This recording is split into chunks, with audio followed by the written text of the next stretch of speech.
sixth law of anxiety. You must always express your loyalty to the laws of anxiety. So how does that manifest itself in our language? It's a tricky thing to spot because we're a long way from where all this became social norms. You know? It's like most people get their car after it's been made. So this is the build sheet for the political sphere. It started at the culture shock event of birth. So it is a little tricky to see exactly how actually it is manifesting itself, but I will put it in there that, you know, as I see it, you must always, sixth law of anxiety, you must always express loyalty to the laws of anxiety. So this is what I'm going to say, that this is what is the cause of how criminals instinctively protect other criminals. Okay? Because the genesis of the criminal is in an anxiety, and they invariably use a theatre of promoting an anxiety as virtuous with the means that are permissible, which is threats, violence, you know. And other criminals instinctively know this. Okay, and everyone knows that if you try and challenge someone who has got a high level of anxiety, they are allowed to get angry with you, because that's what happens when you turn the volume up on the anxieties. And so how does the sixth law of anxiety, you must always express loyalty to the laws of anxiety, influence language? Well, it's a subtle thing. It is a subtle thing, but it is partly to the political protectionism. As I've just pointed out, that is political protectionism, how criminals don't, you know, inform on their other co-criminals, even if there's any risk at all, even if they don't even know them. And this has the further implication of some people, when they hear a police siren, they immediately feel guilty. Okay? And, you know, this is the response. This is how the political optics, even though they have nothing to do with what the cop's doing at the time, they will still react guilty and in fear, because the political optics of even seeing the police, it causes this reaction. You know, because it's fundamental to the worldview. It's at the quantum level of thought. And, you know, then there's all these stories they tell you of what, you know, how they're justified in doing that, and, you know, saving face and all that. And so this also happens, you know, when anxiety is in the imperative, right? And so this is how people get treated by the establishment, you know. This is why no average person gets to speak on the media about political things or sociological things, you know, invariably things that are part of the causality of social problems. They're not invited, man. If you want to go up to the media and tell them you've got this new perspective on politics, or you've started a new political party, like in my situation, they don't want to talk to you. And so they've had my data, I went and seen them, and they haven't rung back, they haven't reacted, even when this is actually the first instance of quantum sociology. This is a major breakthrough in the understanding of the human mind. Okay, and I'm saying that, and you're watching this, so you know that this is actually according to the true function of the mind and our consciousness. And this world of words, that's the lie. That's the lie. You know, and all the lies that all the baby lies that have been given birth over all these centuries of our civilization. There's just these giant pillars, the social pillars, that are philosophically underwritten by a pack of lies. And so that's why, preceding the discovery that anxiety is a political entity, I came to it that I invented a new word, which was slaphole. Okay, slaphole. Okay, SLAPOL, right, which stands for sounds like a pack of lies. Okay, because the rationale underneath it was that anxiety is wisdom, and that was what was making all of it a pack of lies. The whole situation, consciousness would have not only gone about it a whole lot differently, the conversation, but consciousness would have, this would never even have come up if consciousness was in control. And that's the serious point, man. And so we know the media talks about what they talk about, and a lot of people talk about what they talk about. And there's a lot of practices, and it's heavily evidenced by the character and behaviour of business. Actually, it's very much it materialises with the frequency of advertising and what they think they can get away with, right? What they think they can get away with. So you can't, this is why it's been impossible to really get this question talked about. Why is there so much violence in the television, right? And it could also be said in that question, why is there so much advertising? Why are we bombarded with so much advertising? And it's resting on this thing where you must always express loyalty to the laws of anxiety, because advertising is invariably telling you that you need this, you need this, you need this would be good for you. You know, and they intimate that there's a negative implication if you don't have it. And so, you know, thus has that law, that behaviour, that observed social norm had an influence over the development of our civilization, because it has control of the language. It pays its role in the language. And you've got to remember, it's not just the individual laws ever, it's all 8 of them all at once. So if you get someone there and they have a situation where they know you must always express loyalty to the laws of anxiety, you must allow others to conceal their anxieties, you must accept without question the dishonesty that is caused by the first 3 laws, you must acquiesce to they that are expressing the most anxiety, right? Well, that sounds a hell of a lot like the UN Security Council, you know. And you know, you tell me about any senior manager of a company, not the owner, the senior manager person, okay, trying to communicate the instinctively intuited anxieties of the owner that he is imagining that they have, right?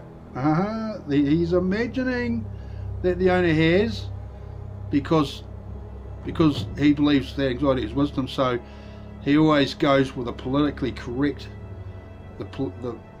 he does things according to the political correctness of anxiety, okay? And so then he faithfully transmits that anxiety down to the people under him, okay? And this is making a mockery of communication, big time, you know. And the quality of the quality when the process is that makes the money is actually initiated, it is a vastly reduced quality.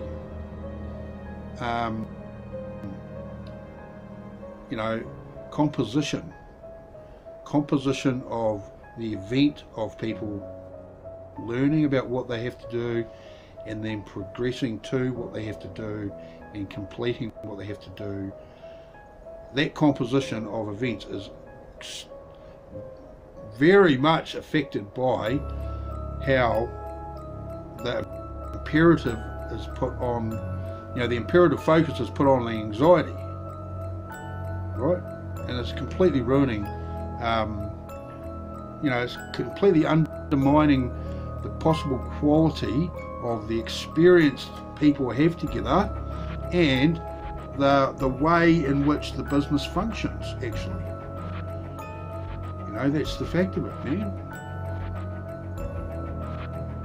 If this wasn't the case, lean manufacturing technology wouldn't exist.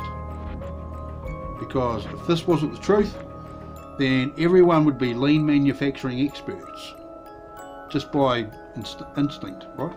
And if you haven't heard of lean manufacturing, Google it. It's about making your business environment as strictly as efficient as possible, and have nothing in the workspace that isn't specifically required for doing the work in that environment, right? And then on top of that is beautifying the working environment. That's lean manufacturing. See, otherwise, well, there you go. Lean manufacturing wouldn't exist if this didn't exist. So this is the implication of it. So if this to say that you got this here, the environment that's governed by this, and then you come in with your lean manufacturing people, you completely re-establish process and this memorandum of understanding, and then you get the business as it is after that experience, right? Okay, well, what they've done is they've actually removed the consequences of the 8 laws out of the business environment. I mean, they do say the fish rots from the head down, and this is kind of that's a kind of a truism about that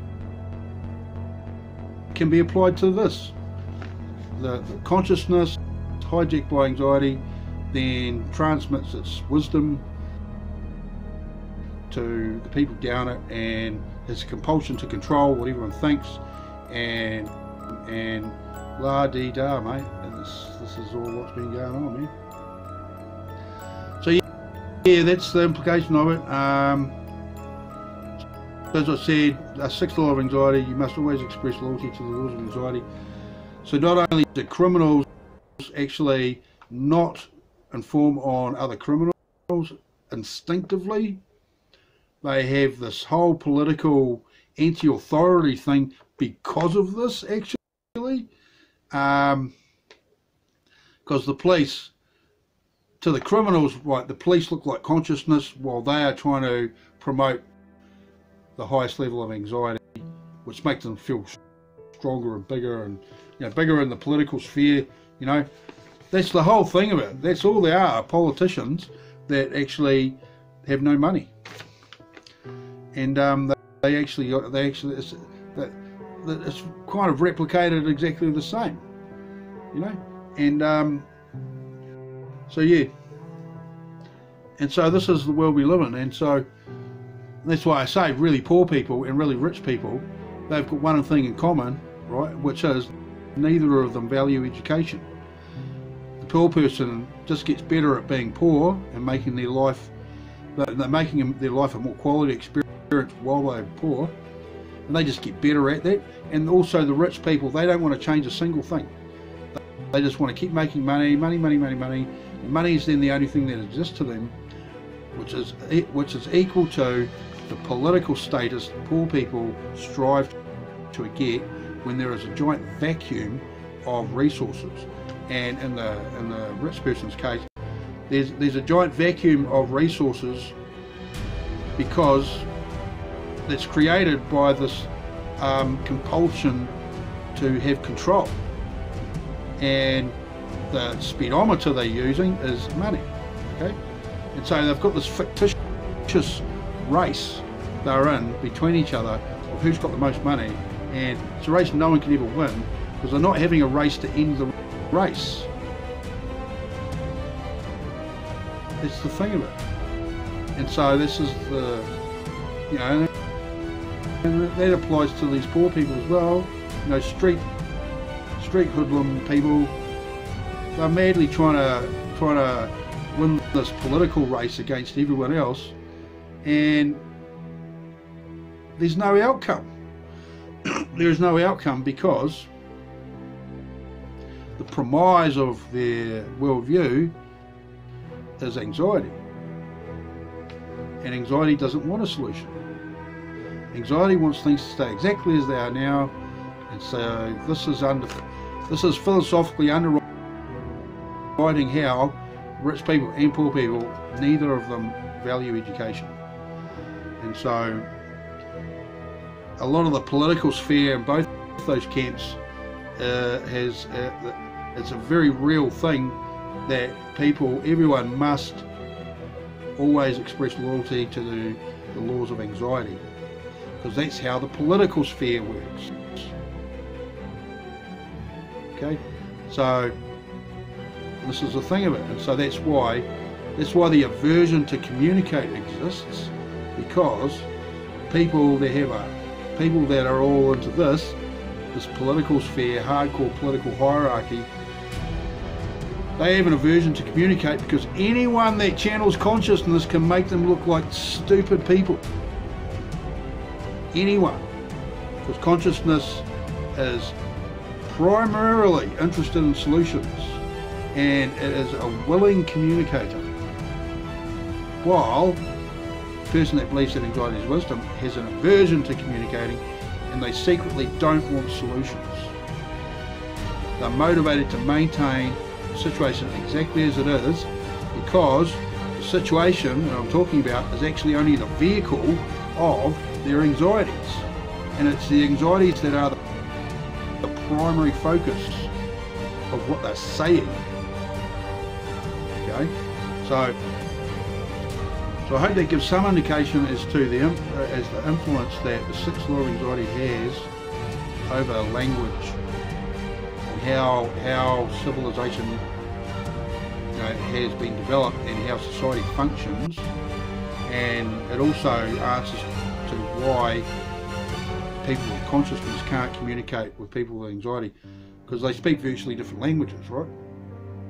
And so with all this taken into account, this is why the language consciousness uses has had absolutely zero effect on changing the nature of anxiety sufferers, because it literally, anxiety was created at a time when there was no language, and that is how it exists at the quantum level of thought. It's not a thing of language at all. And so this is something that's really serious. That's a serious issue, what's stopping development as well. While the fifth law of anxiety is you must acquiesce to the expression of most anxiety. So everyone that goes up to an anxiety sufferer, like all these little criminals, like anyone talking to a rich person about their money, okay,